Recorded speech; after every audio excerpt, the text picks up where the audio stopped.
protest. They broke through the fence. The police are now forcing everyone back.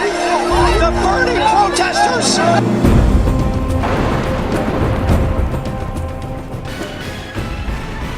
Hi, this is Felipe Osorio, and welcome to Second Earth News.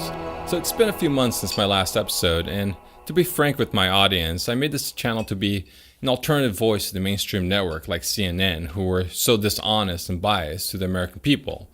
Even after discussing these blatant biases and journalism issues I saw with the networks like CNN in my first few episodes, CNN almost prophetically was later caught giving away questions in the debates to Hillary and not fact-checking their own sources. This channel, very early on in its onset, discussed how Hillary was cheating the DNC process even before it was revealed by WikiLeaks that this was indeed happening. He met with a very hostile Democratic National Committee that was not very accepting of him. He met with a hostile mainstream news, CNN, that completely ignored him. Look, don't think that we don't know, CNN, that you guys are playing this. We understand what you guys are doing. This is not just this little game that, oh yeah, we're being fair, we're not really doing it. We know you guys are not being fair. Don't lie to us. Stop lying to us. In fact, I can show you how you guys are not being fair. Jeff Weaver, he's joining us from California. Jeff, thank you so much for joining us. So you heard David Chalian right there. Other networks have made the call as well. Hillary Clinton is the presumptive Democratic nominee. You have a problem with that? We also discussed inconsistencies in the primary voting, which was later verified to be true.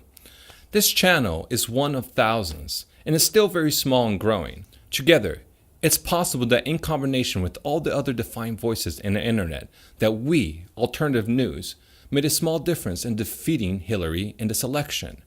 So, Trump won. Am I happy that Donald won over Hillary? I was petrified by Hillary Clinton in her win no matter what campaign style, even if it meant cheating the DNC process. Her email scandal, in my opinion, was a huge deal, especially when it pertained to missing emails during the times of escalating conflict and foreign interventions, such as Libya. Her campaign contribution donors list was something straight out of a progressive's nightmare. Mega banks after mega banks, and of course all the Saudi and foreign donors, even ones with ties with terrorism, and the millions that she and Bill made in speeches, domestic and foreign. Trump, on the other hand, well, he scares me because despite having a fake name and fake hair, he was born into a rich father who did exactly what he does, which is real estate. If Trump had to work in his life, it was more about bossing people around with luxuries at his expenses. Bradford, you're fired. Oh my God, oh my God, oh my God. He doesn't truly know the plight of the working America, so how could he understand what it means to immigrate to another nation hoping for a new future? Make America great is a weird slogan because the American times he references was a time when America used to be segregated shortly after World War II. Yet racism, especially in the face of our broken criminal justice system, is a very important issue currently in our society. So how are we going to solve the issue of racism by going back in time? Talking about going back in time, we're living in 2017, a year where the world is on the brink of global-scale wildlife extinctions and climate disaster. Somehow, in the face of all this impending danger, all the temperature-breaking years, and the record ice loss in Antarctica, Trump ignores climate change? And let's be honest, Trump is an immature baby. I mean, look how he reacts in this interview. We are going to You want to use air send power, Americans?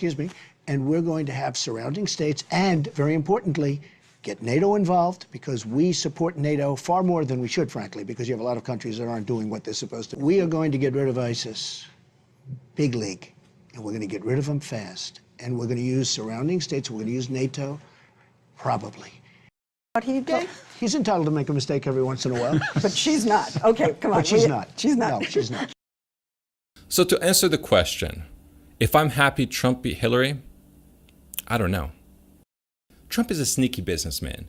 It's my opinion that America didn't need candidates who know how to manipulate the system. I mean, what America was desperately needing was a Kennedy or a Sanders who could, eject a sense of purpose or morality so that the system has enough hearts and minds pointed in the same direction to work. They have unlimited sums of money. They own much of this country.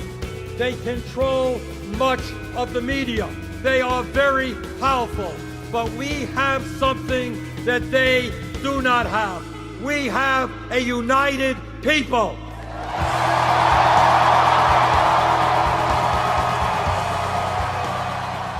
What hurts the systems are the Trumps who manipulated with no regard to morality at the expense of others and now have the ability to become a role model for this type of societally negligent behavior. No equality, just dog eat dog. Let the dogs out! A leadership that mostly promotes resentment, anger, and a lack of empathy for others.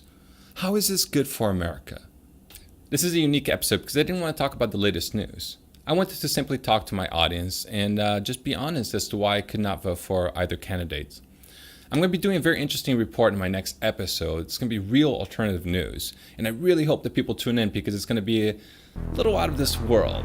I'm very excited for this little talked about story. I think it's very, very important for our society. And it's really, not a lot of people know about this.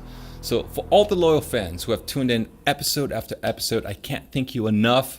If you want to give a little love and subscribe, please click below. And I'll catch you back next time.